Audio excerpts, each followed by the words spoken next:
Эркин күрөш боюнча Мелдеш Кызылкыя шаарында бир нече жылдан бери жигердүү уюштурулуп, жаштардын да кызыгуусу артып барат. Быйыл Кызылкыя шаарынын 125 жылдыгына карата өткөрүлүп, ага Ош, Жалал-Абад жана Баткен облустарынын балбандары катышууда. Расмий бөлүгүндө жергиликтүү бийликтин атынан шаардын вице-мэри Мирлан Айтматов Мелдештин катышуучуларына ийгиликтерди каалап, спорттук Мелдеш достукту жана ынтымакты бекемдейт деп белгиледи. Эл аралык эркин күрөш чемпионаты менен күндөрү менен Мелдеш менен куттуктайбыз. Учурдан пайдаланып Кызылкыя шаарынын мэринин алдынан, жалпы эле ушул Кызылкыя шаарынын мэриясынын аппарат кызматкерлеринин алдынан ушул Мелдеште ийгиликтерди каалайбыз.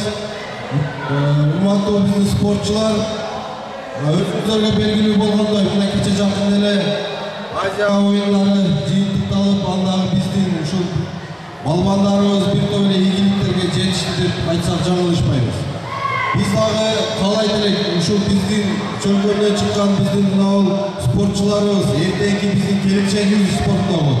Бир гана Кыргызстандын ичинде эмес, Кыргызстандын сыртында дагы ушундай эл аралык мелдештерде, чемпионаттарда, керек болсо ушул Олимпиадада кыз элинин желегин бийиктерге желбиретет деп силерге үмүтүбүз чоң.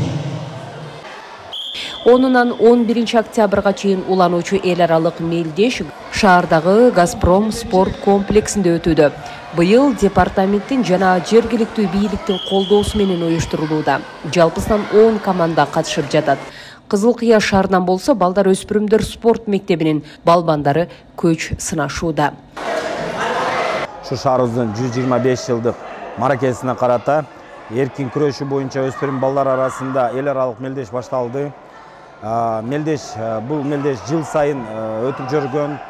Мына 2 жылдан бери, мына жогоруда айтып кеттим, 2 жылдан бери бир себептер болуп мелдеш өтпөй калган, бирок быйылкы жылы ден тарбия жана спорт департамент колдоосу менен, ошондой эле Кызылкыя шаарынын мэриянын колдоосу менен бул мелдешти кайрадан баштадык.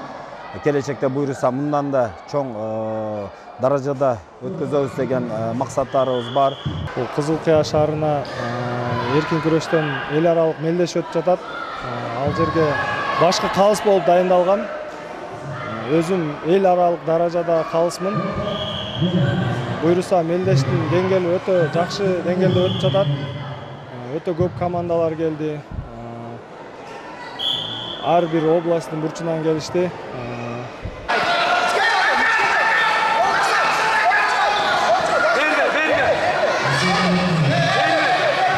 Жалпыстан 200 өспүрүм балбан катышып жаткан эл аралык эркин күрөш боюнча Мелдештин жеңүүчүлөрүнө сыйлыктар каралган.